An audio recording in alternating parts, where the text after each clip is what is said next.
जी नमस्कार, स्वागत है आपका दांव पे चैनल में। और इस वक्त मैं पटना में हूँ, आम जनता पार्टी राष्ट्रीय के कार्यालय में। और मेरे साथ श्री विद्यापति चंद्रवंशी जी हैं। इस पार्टी के राष्ट्रीय अध्यक्ष भी हैं, मतलब कि इन्होंने ही इस पार्टी की स्थापना की और आज ये पार्टी चला रहे हैं। और आज एक अपने पार्टी के कार्यकारिणी की एक बैठक कर रहे थे और उसमें तमाम क्या-क्या फैसले होंगे, क्या-क्या निर्णय लेंगे, सर बताएँगे। तो सर, सबसे पहले मेरे चैनल दांव पेच में आपका बहुत-बहुत स्वागत है। बहुत धन्यवाद। और मैं सर कहना चाहूँगा, आपसे पूछना चाहूँगा कि आज आपकी पार्टी जो है एक मीटिंग कर रही है और तमाम सदस्य जो है आए हुए हैं। तो क्या मुद्दे हैं सर आज आपके इस मीटिंग का, ये बताएँ? थोड़ा करीब आ जाइए।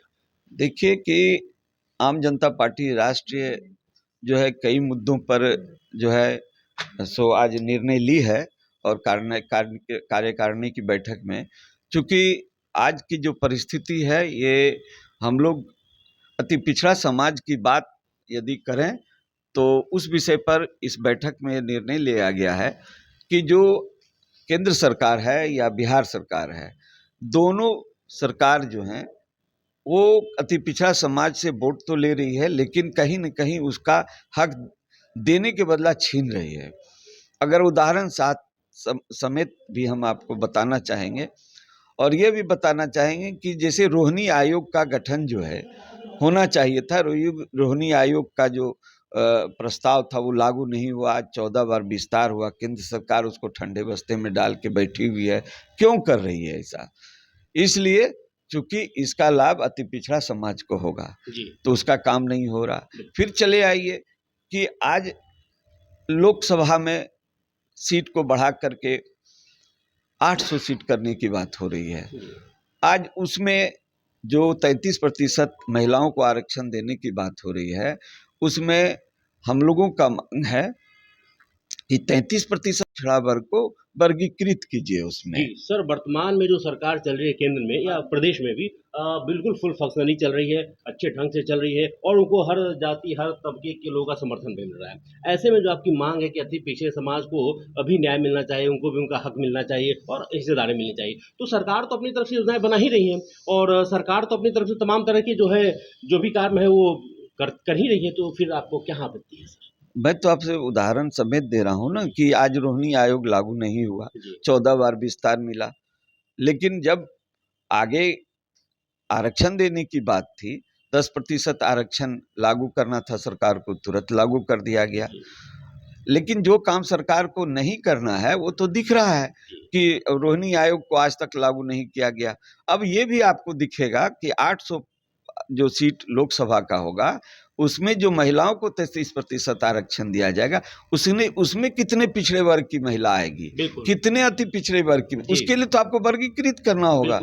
इसलिए ये भी आपको दिखेगा। सर, वर्तमान में सर बिहार में, पटना में, बांकीपुर का विधानसभा का उपचुनाव हो रहा है और काफ़ी इसमें चर्चा का विषय बना हुआ है। प्रशांत किशोर जी चुनाव मैदान में है और भाजपा ने एक ऐसे कार्यकर्ता को, बिल्कुल एक निचले स्तर के कार्यकर्ता को, मंडल अध्यक्ष हैं जिनका नाम नीरज सिन्हा है, उनको कैंडिडेट बनाया है।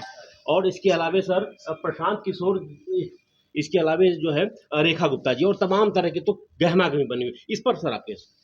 देखिए, अभी ये जो उपचुनाव है, ये उपचुनाव इसलिए हॉट केक बन गया है क्योंकि इसका कारण सिर्फ प्रशांत किशोर का खड़ा होना है और कोई कारण नहीं है।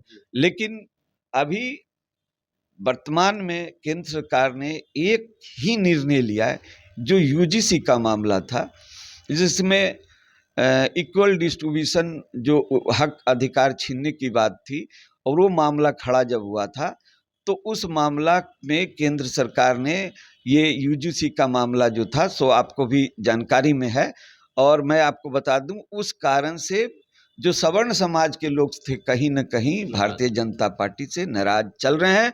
और आपको मैं बता दूं, अगर सवर्ण समाज का चलेगा तो इस विधानसभा के चुनाव में सवर्ण समाज भारतीय जनता पार्टी को वोट नहीं दे करके अपना बदला लेंगे और प्रशांत किशोर जी को वोट देने का यदि काम किए तो मैं समझता हूं कि परिणाम आपको। सर, आपने प्रशांत किशोर की चर्चा कर ही दी है। मान लिया अगर प्रशांत किशोर जी जाते चुनाव तो फिर क्या होगा सर? क्या एक विधानसभा का सीट है, इससे कोई भाजपा? प्रशांत किशोर अगर जीत जाते हैं तो मैसेज जाएगा, मैसेज ये जाएगा कि सवर्णों ने हरा दिया।